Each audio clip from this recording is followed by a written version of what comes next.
Hello friends, welcome back to Happy Homemakers Kitchen. எல்லாரும் நல்லா இருக்கீங்களா? இன்னைக்கு நம்ம பார்க்க போற ரெசிபி homemade Horlicks. நான் ஆல்ரெடி homemade Horlicks கோதுமை மாவு வச்சு ஒரு வீடியோ அப்லோட் பண்ணிருக்கேன். ராகிலையும் Horlicks பூஸ்ட் வீடியோ அப்லோட் பண்ணிருக்கேன். இது வந்து முளைவிட்ட கோதுமையில பண்ண கோதுமை மற்றும் பாதாம்ல பண்ண ஹோம்மேட் ஹார்லிக்ஸ். கிட்டத்தட்ட 90லேருந்து 95% நம்ம வாங்குற ஹார்லிக்ஸ் மாதிரியே இருக்கும் இதோட டேஸ்ட்டு. வாங்க இப்போ இது எப்படி செய்கிறதுன்னு பார்க்கலாம். அதுக்கு முன்னாடி நம்ம சேனலுக்கு சப்ஸ்கிரைப் பண்ணிவிடுங்க. இந்த வீடியோ பிடிச்சிருந்ததுன்னா லைக் பட்டனையும் ப்ரெஸ் பண்ணுங்கள். வாங்க. கோதுமையை நல்லா 5லேருந்து 6 மணி நேரம் வரைக்கும் ஊற வச்சுக்கோங்க. நல்லா ஊறினோடனே இதை நல்லா களைஞ்சிடலாம். இப்போ நல்லா களைஞ்சி ரெடியாக இருக்குது. இதுக்கு சம்பா கோதுமை தான் வேணும்னு அவசியம் இல்லை. நார்மல் நம்ம பஞ்சாப் கோதுமை மாவு கரைப்போம் பார்த்தீங்களா, அது கூட போதும். இப்போ இந்த மாதிரி ஒரு காட்டன் கிளாத்தோ இல்லை ஒரு காட்டன் பையோ எடுத்துக்கோங்க. அதுக்குள்ளே இதை போட்டு இப்போ நம்ம ஒரு இதில் இடத்துல தொங்க விட்டுட்டோம்னா ஒரு 2 நாளில் நமக்கு நல்லா முளை விட்டு கிடைக்கும். காலையிலையும் சாயங்காலமும் லேசாக தண்ணி தெளித்து விட்டால் போகிறோம். இப்போ இந்த மாதிரி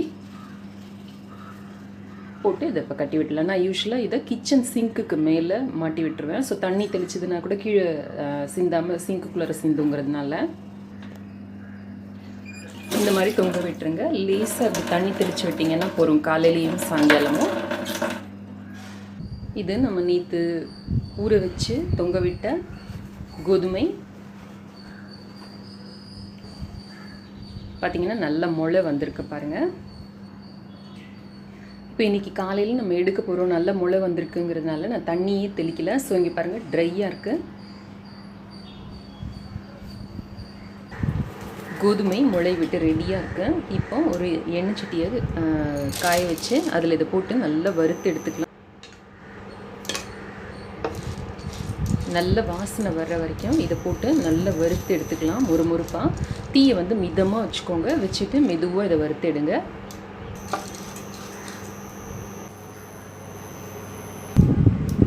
இப்போ பார்த்தீங்கன்னா முன்னைக்கு கலர் நல்லா கொஞ்சம் டீப்பாக இருக்கிறது நல்லா தெரியும். கொஞ்சம் ப்ரௌனாக இருக்குது பாருங்கள். கொஞ்சம் படப்படன்னு அந்த சத்தமும் வர ஆரம்பிக்குது. நல்ல வாசனை வருது. இப்போ எனக்கு லேசாக அந்த ஒரு பொரியிற சத்தம் கேட்குது பாருங்கள். ஸோ இந்த மாதிரி இருக்கிற பக்குவத்தில் நம்ம எடுத்து இந்த மாதிரி ஒரு காட்டன் துணியை பக்கத்தில் விரித்து போட்டு அதில் போட்டு நல்லா காய வச்சிடலாம். அந்த காட்டன் துணி வந்து இந்த வேர்வையை உறிஞ்சிக்கும். இந்த சூடு ஆறுனதுக்கு அப்புறமா நம்ம இதை வந்து பொடிச்சு எடுத்துக்கலாம். போனதுல அந்த ராகி ஹார்லிக்ஸ் வீடியோவில் வந்து சில பேர் சொல்லியிருந்தீங்க உங்களோட ராகி இது வந்து சரியாக பொடிப்பட மாட்டேங்குது, ஒரு மாதிரி திப்பியாக வர மாதிரி இருக்குது அப்படின்னு போட்டிருந்தீங்க. இந்த ஸ்ப்ரவுட்ஸை வந்து நல்ல நிதானமான தீயில் நல்லா வறுத்துக்கணும். இப்படி ஒரு கோதுமையோ இல்லை கேழ்வரகோ இப்படி எடுத்து வச்சு இதால் இப்படி ஒரு அழுத்தினீங்கன்னா அது நல்லா பொடிஞ்சு பிரிட்டிலாக இருக்கணும். அந்த மாதிரி இருக்கிற அளவுக்கு நீங்கள் பார்த்துக்கோங்க. அந்த அளவுக்கு நீங்கள் இதை வறுத்தீங்கன்னா தான் பொரியும். அதே மாதிரி இந்த காட்டன் கிளாத்தில் போட்டு நல்லா ஆற வச்சு உடனே அரைச்சிருங்க. இதை விட்டுட்டிங்கன்னா இது நல்லா ஆறிடுச்சுன்னா திரும்ப ஒரு மாதிரி சாகி ஆகிடும். அதுக்கப்புறம் நீங்கள் அரைச்சிங்கன்னா சரியாக வராது. உங்களோட மிக்சி பிளேடும் நல்ல புது பிளேடாக இருந்ததுன்னா தான் இதெல்லாம் நல்லா அரையும். இல்லாட்டி நீங்கள் வந்து மிஷினில் கொடுத்து அரைச்சிக்கிறது பெட்டர். ஸோ இந்த டிப்ஸ் எல்லாம் ஃபாலோ பண்ணால் வீட்லேயே நல்லா பண்ணலாம். மிக்சியில் போட்டு அரைக்கிற மாதிரி இருந்ததுன்னா 2லேருந்து 3 தடவை திரும்ப போட்டு அதை அரைச்சி நல்ல வடிகட்டி அதுக்கப்புறம் திரும்ப அந்த வடிகட்டின பீசஸை போட்டு அரைச்சி எடுத்தால் தான் நமக்கு வந்து நல்ல ஃபைனான பவுடர் கிடைக்கும். இப்போ இதை நல்லா ஆறட்டும், நம்ம மிக்சியில் போட்டு அரைச்சிக்கலாம். உங்களுக்கு ஒருவேளை இது வறுத்து உடனே ஆற வச்சு உடனே அரைக்கிறதுக்கு நேரம் சௌரியப்படாது அப்படின்னு தோணுச்சுன்னா இந்த முளை விட்ட கோதுமையை எடுத்து ஃப்ரிட்ஜ் உள்ள வச்சுடுங்க. அடுத்த நாள் கூட உங்களுக்கு டைம் இருக்கிறப்ப அதை வெளியில் எடுத்து நீங்கள் நல்லா வறுத்து இந்த மாதிரி ஆற விட்டு உடனே அரைச்சிடலாம். ஒரு சூடு இருந்ததுன்னா கூட பரவாயில்ல, நீங்கள் அரைச்சிங்கன்னா நல்லா அரைப்படும் இது. இப்போ இது நல்லா ஆறி இருக்கு. இதை எடுத்து போட்டு அரைச்சிக்கலாம்.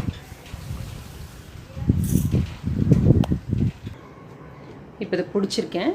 இதை வந்து நம்ம ஒரு தடவை நல்லா சலிச்சு எடுத்துக்கலாம். இந்த சலிச்ச பீசஸை திரும்ப நான் அரைச்சிட்டு வர போகிறேன். திரும்ப சலிச்சுக்கலாம். கண்டிப்பாக ஒரு 2-3 தடவை நம்ம வீட்டில் அரைச்சோம்னா அரைக்கிற மாதிரி இருக்கும். மிஷினில் கொடுத்து அரைச்சோம்னா நமக்கு நல்ல ஃபைன் பொடியாகவே கிடைக்கும்.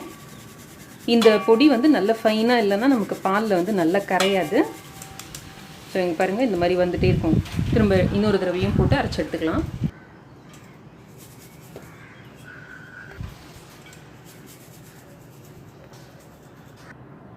இப்போ நமக்கு நல்ல ஃபைனாக பவுடர் கிடச்சிருக்கு.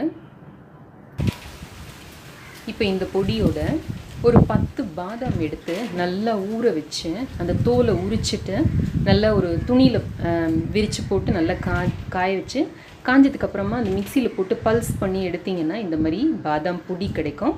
இந்த பொடியையும் ஆட் பண்ணிக்கலாம். இது ஆப்ஷனல் தான், வேணும்னா விட்டுடலாம். குழந்தைங்களுக்கு கொஞ்சம் நல்ல ப்ரோட்டீன் கிடைக்கும் பாதாம்லேருந்து. அப்புறமா இதோட 3 டேபிள் ஸ்பூன் அளவுக்கு பால் பவுடர் இதையும் கலந்துக்கலாம். பால் பவுடர் கலந்து வச்சுக்கிட்டோம்னா நமக்கு டைரெக்டாக வெந்நீரில் இதை ஆட் பண்ணி கொடுத்துடலாம். அப்படி சப்போஸ் பாலில் கலந்து கொடுக்குற மாதிரி இருந்தீங்கன்னா கூட பால் பவுடர் ஆட் பண்ணால் நல்ல டேஸ்ட் நல்லா தான் இருக்கும். இப்போ இதையும் சேர்த்து நல்லா மிக்ஸ் பண்ணிக்கலாம். இப்போ நீங்கள் கருப்பட்டியோ இல்லை வெல்லமோ கலக்கிற மாதிரி இருந்ததுன்னா இதை இப்படியே எடுத்து ஒரு ஏர்டைட் கண்டெய்னரில் போட்டு வச்சுக்கோங்க. கலந்து பாலில் போட்டு கலந்ததுக்கப்புறமா நம்ம கருப்பட்டியோ இல்லை கரைச்சி வச்ச வெல்லமோ சேர்த்து இதில் கலந்துக்கலாம். நான் வந்து இன்றைக்கி இதில் இந்த கீன் சுகர் சேர்க்க போகிறேன். ஸோ இது தேவையான அளவு உங்கள் குழந்தையோட இதுக்கு ஏற்றபடி இதில் கலந்துக்கலாம். இது வந்து பொடியாக இருக்கிறதுனால அப்படியே கலந்துக்கலாம். எல்லாத்தையும் சேர்த்து கூட மிக்சியில் போட்டு ஒரு தடவை பிளெண்ட் பண்ணி எடுத்துக்கிட்டால் நல்ல கலந்து பவுடராகி கிடைக்கும். இப்போ நம்மளோட ஹோம்மேட் ஹார்லிக்ஸ் ரெடி. குறைந்த செலவில் நல்ல சுகாதாரமான முறையில் நம்மளோட ஹோம்மேட் ஹார்லிக்ஸ் ரெடி. இது வந்து சுவையில் கிட்டத்தட்ட 90% அளவுக்கு ஹார்லிக்ஸ் மாதிரியே இருக்கும். பார்க்கறதுக்கே ஹார்லிக்ஸ் மாதிரி தான் இருக்க பாருங்கள். இதில் லேசாக கொஞ்சம் பாலும் நெய்யும் சேர்த்து லட்டு மாதிரி கூட பிடிச்சி நீங்கள் குழந்தைங்களுக்கு கொடுக்கலாம். இல்லை வெந்நீரில் கலந்து கொடுக்கலாம். நம்ம இப்போ டூரு ட்ரிப்பெல்லாம் வெக்கேஷனில் போவோம் இல்லையா, அப்போ வெந்நீர் மாத்திரம் கடைகளில் வாங்கி அதில் இதை மிக்ஸ் பண்ணி நீங்கள் குழந்தைங்களுக்கு கொடுக்கலாம். இப்போ இந்த ஹோம்மேட் ஹார்லிக்ஸ் எப்படி தயார் பண்ணுறதுன்னு பார்ப்போமா. இந்த ஹோம்மேட் ஹார்லிக்ஸ் எடுத்துக்கோங்க. உங்களுக்கு எந்த கிண்ணத்தில் வேணுமோ எந்த டம்ளரில் வேணுமோ போட்டுக்கோங்க. வேண்டிய அளவு போட்டுக்கோங்க. போட்டுக்கிட்டு எய்தர் சூடான பாலோ இல்லை சூடான தண்ணியோ, இதை நம்ம பால் பவுடர் சேர்த்துருக்கிறதுனால பால் ஆட் பண்ணணுன்னு அவசியம் இல்லை. ஜஸ்ட் ஆட் பண்ணி நம்ம எப்படி ஹார்லிக்ஸ் மிக்ஸ் பண்ணுவோமோ அதே மாதிரி ஒரு முள்கரண்டி வச்சு மிக்ஸ் பண்ணிக்க வேண்டியதான். இந்த பொடி பொடிக்கிறப்ப மாத்திரம் நல்லா நைஸாக பொடிக்கிற மாதிரி பார்த்துக்கோங்க. அப்போ தான் இந்த பாலில் நல்லா கரையும். இல்லாட்டி அப்படியே ஒரு மாதிரி திப்பி திப்பியாக நிற்கும். அவ்வளோதான், நம்மளோட ஹோம்மேட் ஹார்லிக்ஸ் ரெடி. ஒரு கப் சூடான வெந்நீர் சேர்த்தோம்னா கூட நமக்கு இதே ரிசல்ட் கிடைக்கும். நல்லாயிருக்கும். நம்ம டூருக்கு ட்ரிப்புக்கெல்லாம் போனோம் அப்படின்னா நம்ம இந்த மெத்தட் ஃபாலோ பண்ணிக்கலாம். வெந்நீரில் கரைச்சி கொடுக்கலாம், நல்லாயிருக்கும்.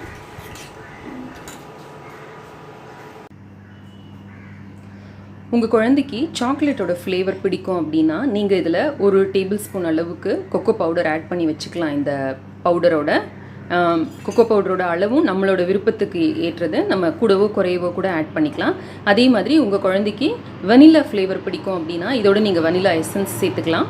அந்த கோதுமையில் வந்து நம்ம ஸ்ப்ரவுட் பண்ணி வறுக்கிறோம் பார்த்தீங்களா, ரோஸ்ட் பண்ணதுக்கு அப்புறமா ஒரு 2 ட்ராப் வனிலா எசன்ஸ் விட்டு அந்த கோதுமையில் நல்லா கொஞ்சம் நேரம் வச்சிட்டோம்னா அது நல்லா சாந்துடும். அதுக்கப்புறமா நம்ம அரைச்சோம்னா நம்ம நல்ல வனிலா ஃப்ளேவரில் இந்த ஹார்லிக்ஸ் கிடைக்கும்.